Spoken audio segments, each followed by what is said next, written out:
लाडक्या पंढरपूरमधल्या विठ्ठलाचं दर्शन घेऊन हे जे वारकरी आहेत ते आपल्या परतीच्या वाटेवरती जाताना सध्या आपल्याला दिसत आहेत।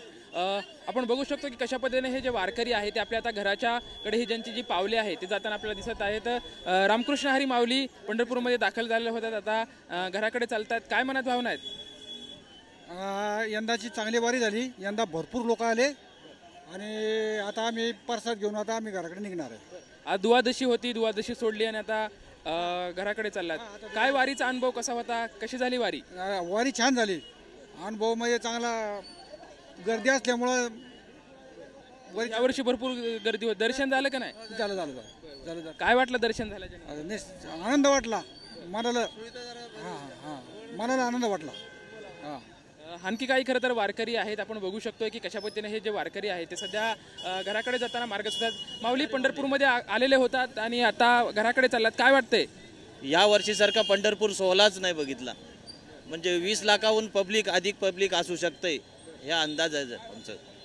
आता गावाकडे चाललात, घराकडे पावले चालल्यात, पंढरपूरमधून घराकडे जाताना काय वाटतंय? एक वेगळ्या प्रकारचा समाधान असावं तर या नगरीत, यापेक्षा काही नाही। तर माऊली पंढरपूरमध्ये आलेले होतात आणि पंढरपूरमधून आता आपण बघू शकतो कशा पद्धतीने हे जे वारकरी आहेत ते आता घराकडे जाताना आपल्याला दिसतंय। पंढरपूरमधून आता वारकरी जे आहेत ते घराकडे जाताना दिसत आहेत, म्हणजे पंढरपूरची वारी संपली, काय तुम्हाला काय वाटतंय?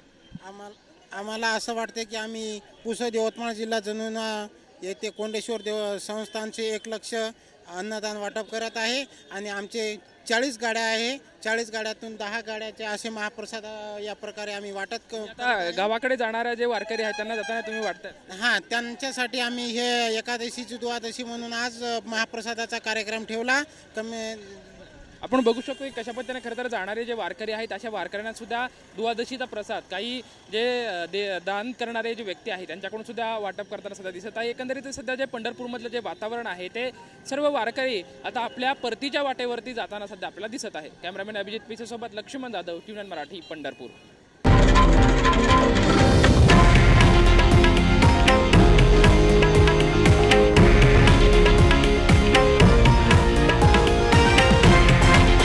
हे आहे देशातील नंबर 1 न्यूज नेटवर्क आणि आपण पाहत आहात TV9 मराठी, एकमेव।